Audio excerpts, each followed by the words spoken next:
Hi అండి. నమస్తే. ఈరోజు నేను మీకు చూపించబోయే రెసిపీ బియ్యపు పిండితో పకోడీలు. ముందుగా బియ్యపు పిండిని జల్లించి పెట్టుకోవాలి. దీంట్లో టేస్ట్‌కి సరిపడా సాల్ట్, 2 స్పూన్స్ కారం, కట్ చేసుకున్న ఆనియన్స్ ముక్కలు, కట్ చేసుకున్న పచ్చిమిర్చి ముక్కలు, గంట సేపు నానబెట్టుకున్న పచ్చిశనగపప్పు వేసుకొని ఒకసారి పిండి మొత్తం కలిసే విధంగా కలుపుకోవాలి. ఈ విధంగా కలుపుకున్న తర్వాత కొద్ది కొద్దిగా వాటర్ పోసుకుంటూ పిండిని కలుపుకోవాలి.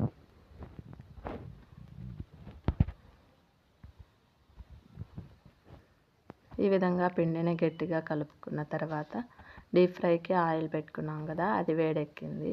ఇప్పుడు మనం ఈ విధంగా పకోడీలన్నిటినీ వేసుకోవాలి.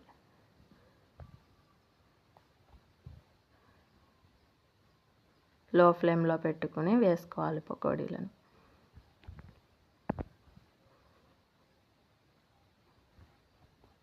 పకోడీలన్నీ వేసేసుకున్న తర్వాత హై ఫ్లేమ్లో పెట్టుకుని పకోడీలను వేయించుకోవాలి. రెండు వైపులా కలుపుకుంటూ ఈ విధంగా ఫ్రై అయిన తర్వాత తీసేసుకోవాలి. అంతేనండి, పకోడీలు రెడీ అయిపోయినాయి. ఈ రెసిపీ నచ్చినట్లయితే లైక్ చేయండి, షేర్ చేయండి అండ్ సబ్స్క్రైబ్ చేసుకోండి.